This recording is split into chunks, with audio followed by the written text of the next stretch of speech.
नमस्कार दोस्तों, जय हरि विष्णु। स्वागत है आप सभी का हमारे चैनल पर। दोस्तों, आज मैं आप लोगों के समक्ष एक कहानी लेकर उपस्थित हुई हूँ। कहानी का शीर्षक है मृत्यु का भय। राजा परीक्षित को श्रीमद् भगवत पुराण सुनाते हुए जब सुखदेव जी महाराज को 6 दिन बीत गए और तक्षक सर्प के काटने से मृत्यु होने का दिन शेष रह गया, तब भी राजा परीक्षित का शोक और मृत्यु का भय दूर नहीं हुआ। अपने मरने की घड़ी निकट आती देखकर राजा का मन क्षुब्ध हो रहा था।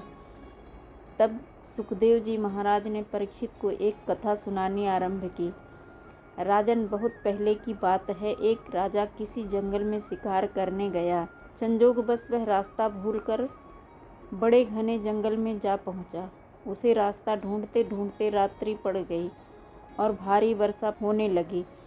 जंगल में सिंह, बाघ आदि बोलने लगे। वह राजा बहुत डर गया और किसी प्रकार उस भयानक जंगल में रात्रि बिताने के लिए विश्राम का स्थान ढूंढने लगा।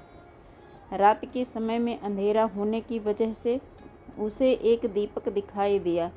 वहां पहुंचकर उसने एक गंदे बहेलिए की झोपड़ी देखी।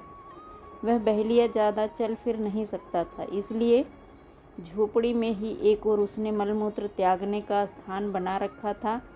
अपने खाने के लिए जानवरों का मांस उसने झोपड़ी की छत पर लटका रखा था और बड़ी गंदी, छोटी, अंधेरी और दुर्गंध युक्त वह झोपड़ी थी। उस झोपड़ी को देखकर पहले तो राजा ठिठका, लेकिन फिर पीछे से उसने सिर छिपाने का कोई आश्रय न देखकर उस बहेलिए से अपनी झोपड़ी में रात भर ठहर जाने के लिए प्रार्थना की। बहेलिए ने कहा कि आश्रय के लोभी राहगीर कभी कभी यहाँ आ भटकते हैं।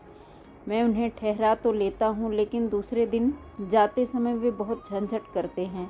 इस झोपड़ी की गंध उन्हें ऐसी भा जाती है कि वे फिर उसे छोड़ना ही नहीं चाहते और इसी में रहने की कोशिश करते हैं एवं अपना कब्जा जमाते हैं। ऐसे झंझट में मैं कई बार पड़ चुका हूँ, इसीलिए मैं अब किसी को भी यहाँ नहीं ठहरने देता। मैं आपको भी इसमें नहीं ठहरने दूंगा।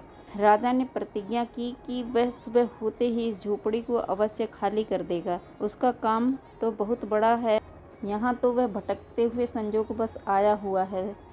उसे सिर्फ एक रात्रि ही काटनी है।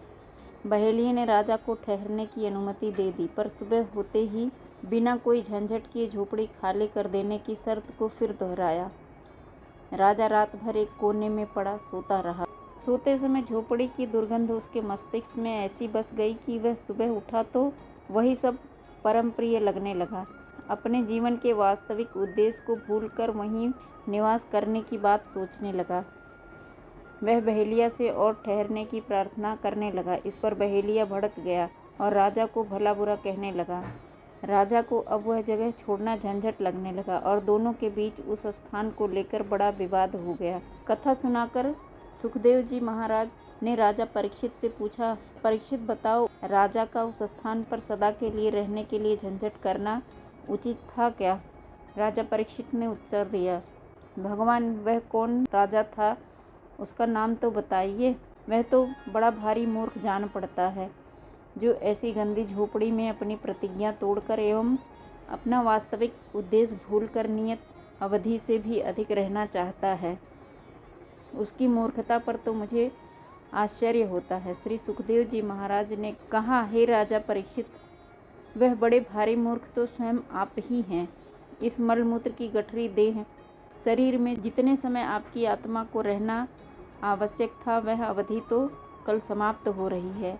अब आपको उस लोक जाना है जहाँ से आप आए हैं, फिर भी आप झंझट फैला रहे हैं और मरना नहीं चाहते। क्या यह आपकी मूर्खता नहीं है?